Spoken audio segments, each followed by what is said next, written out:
বিসমিল্লাহির রহমানির রহিম। আসসালামু আলাইকুম। এটা হলো গরু মাংস দিয়ে টিকা কাবাব। আর এই গরু মাংস দিয়ে টিকা কাবাবটা কী করে বানালাম আপনাদের সাথে সম্পূর্ণ ভিডিওটা শেয়ার করব। আমার ভিডিওটা না টেনে চলুন দেখি কী করে বানালাম, আপনাদের সাথে শেয়ার করব।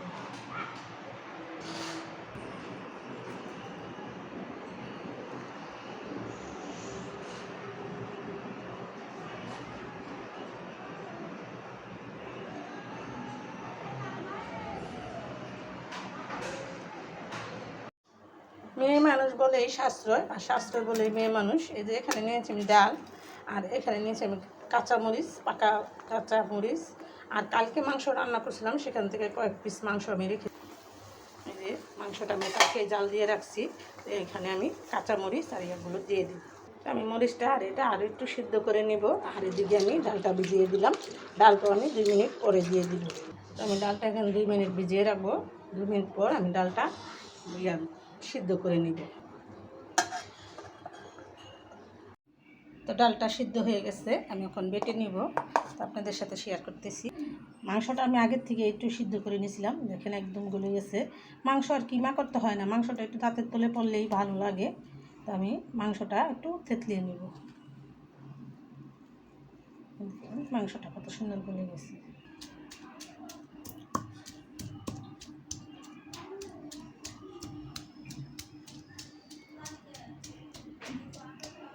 মাংসটা আমার থেতো করা হয়ে গেছে, মাংসটা আর ইয়া করবো না, আমি এখন ডালটা বেটে নিব। এটা দেখেন কত সুন্দর বাইলে বাইলে ফেটে গেছে, একদম গলে গেছে। এটা খালি একটু পুতা দিয়ে ডলা দিলেই হয়ে যাবে। তো বড়াগুলো সব বানানো হয়ে গেছে। আমি এখানে একটা ডিম ফেটে নেব। আমি ওটার মধ্যে ডিম দিই নিই। আর নিচে একদম ঘানি ভাঙা সরিষার তেল, গ্রামের থেকে আনছিল সেটা। তো আমি সরিষার তেল দিয়ে বড়াটা ভাজবো। করে আমি এখানে দিয়ে দিব।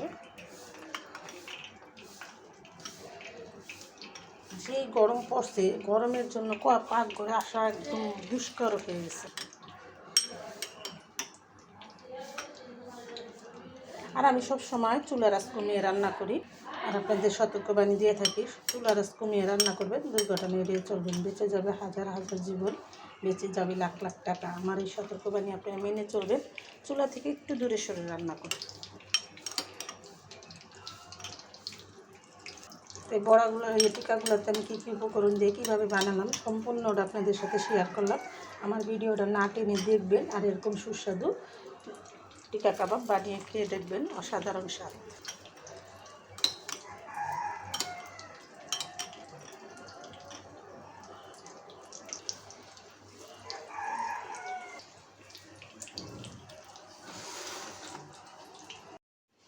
টিকাগুলো আমাদের পিঠে হয়ে গেছে, আমি উল্টে দিব।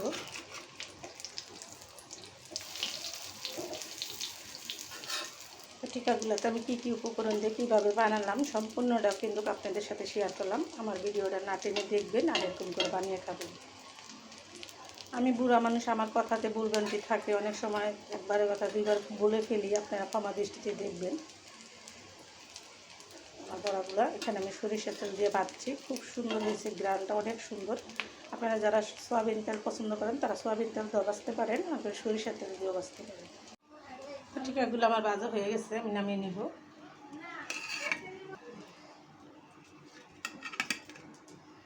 তো টিকাগুলো আমি নামিয়ে নিলাম, আর বাকি টিকাগুলো আমি ভেজে নিব।